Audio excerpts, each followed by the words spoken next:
حضرت علی نے مکان نہیں بنایا ساری زندگی، مکان نہیں بنایا، کوئی کاروبار نہیں کیا ساری، اب اس پہلو پہ بھی ذرا غور کریں۔ حضرت علی رضی اللہ تعالیٰ عنہ نے کوئی بینک بیلنس نہیں بنایا۔ صحابہ کرام علیہ رضوان فرماتے ہیں بڑے بڑے رشتے آئے سیدہ فاطمہ کے رشتے، بڑے بڑے امیر کبیر لوگ، حضور نے فرمایا میں رب کے فیصلے کروں۔ ایک دن تینوں یار ان لوگوں کا خلوص دیکھے مولا علی ابو بکر عمر عثمان، حضرت علی ایک یہودی کے باغ میں مزدوری کر رہے تھے تو وہاں گئے، جا کے کہا علی تو حضور سے سیدہ فاطمہ کا رشتہ کیوں نہیں طلب کرتا؟ حضرت علی کہنے لگے بھائیوں نہ مکان ہے نہ گھر ہے نہ کچھ ہے، رشتہ کیسے مانے؟ اللہ تو جا صحیح، ہمیں تو لگتا ہے رسول پاک تیرا انتظار کر رہے ہیں۔ مولا علی شیر خدا کہتے میں گیا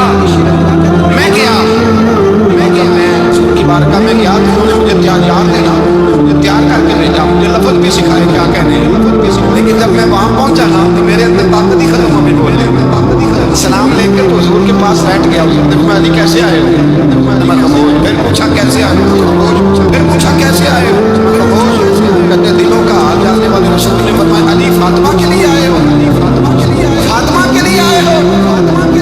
علی کہتے میرا جواب بڑا نرالا ہے، میں نے کہا حضور وہ تینوں میرے پاس بعد میں گئے، وہ تینوں گئے تھے مجھے انہوں نے بھیجا ہے۔ کہتے رسول پاک مسکرا دیے، فرمایا علی انہوں نے نہیں بھیجا، رب کریم نے فاطمہ کا تیرے ساتھ نکاح کر دیا، تیرے لیے فیصلہ ہو گیا ہے، فاطمہ تیرے حق میں فیصلہ ہو گیا۔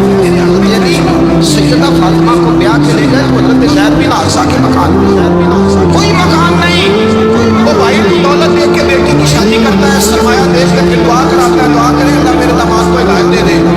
میرے رسول نے بیٹی کی شادی کی، تقویٰ دے، پرہیزگاری دے، دینداری دے، اس شخص کو بیٹی دی جو اسلامکون کے درجے میں شامل، جو ان الذین آمنوا وعملوا الصالحات اولئک هم خیر البریہ کے درجے میں شامل، ان کو اپنی بیٹی دی۔